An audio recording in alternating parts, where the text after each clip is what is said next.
Start. এবছর আমরা হোলিকা দহন করব দোল পূর্ণিমার দিন সন্ধেবেলা।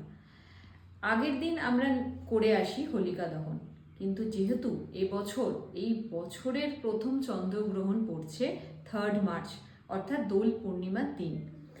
আমরা জানি যে চন্দ্রগ্রহণের আগে 8 থেকে 9 ঘন্টা কিন্তু অশুভ সময় থাকে, অর্থাৎ এটাকে সূতক সময়ও বলা হয়। তো ওই সময়ে কখনোই হোলিকা দহন করা যাবে না। চন্দ্রগ্রহণ শুরু হচ্ছে 3 মার্চে 3:20 PM, অর্থাৎ দুপুর 3:20 থেকে চন্দ্রগ্রহণ স্টার্ট হচ্ছে এবং সেটা শেষ হচ্ছে 6:45। তো এবছর আমরা 6:45-এর পরে কিন্তু হোলিকা দহন করব।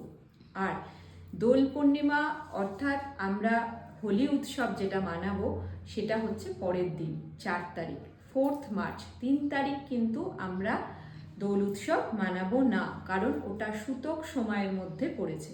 অর্থাৎ সেই জন্যই আমরা এবার হোলি যেটা করব সেটা মনে করে 4 তারিখেই। আমার তরফ থেকে সবাইকে হ্যাপি হোলি এবং দোল পূর্ণিমার অনেক অনেক শুভেচ্ছা। হোলিকা দহনের মাধ্যমে আমাদের জীবনের সমস্ত অশুভ শক্তি এবং আপনাদের সমস্ত জীবনের অশুভ শক্তি মুছে গিয়ে আপনাদের জীবন অনেক শুভময় এবং খুব ভালো হয়ে কাটুক, এটাই আমার তরফ থেকে আপনাদের জন্য হোলির শুভেচ্ছা রইল।